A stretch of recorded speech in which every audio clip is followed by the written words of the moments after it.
Tu approches ta carte du terminal. Tu ne branches rien, tu n'allumes rien. Pourtant, l'argent part et ta carte n'a pas de pile. Ta carte ne contient aucune énergie. Elle ne peut pas envoyer de signal par elle-même.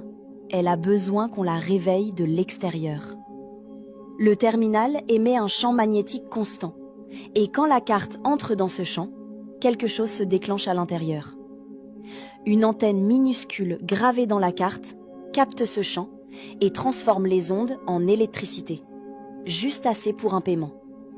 Cette électricité réveille une puce de la taille d'un grain de sable, qui contient ton numéro de carte et rien d'autre. La puce ne se souvient de rien et ne calcule rien.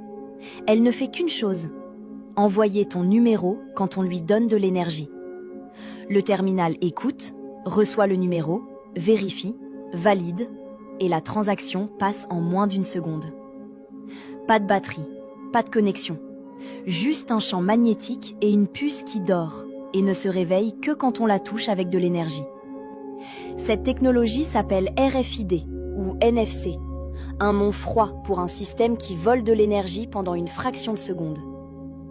La carte ne peut pas envoyer de signal toute seule.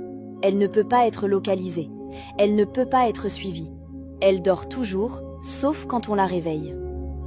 La distance est minuscule, quelques centimètres, pas plus. Parce que le champ ne porte pas assez loin, ce qui est une sécurité mais aussi une limite. Si tu perds ta carte, elle ne parle pas, elle ne crie pas, elle ne trahit pas. Elle attend que quelqu'un l'approche d'un terminal pour se réveiller. Les voleurs le savent. Ils approchent des terminaux portables de ta poche.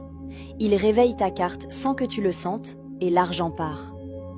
La solution est une pochette en métal, une cage de Faraday. Le champ ne passe pas, la carte dort vraiment et personne ne peut la réveiller. Quand tu payes sans contact, souviens-toi, ta carte n'a pas de batterie.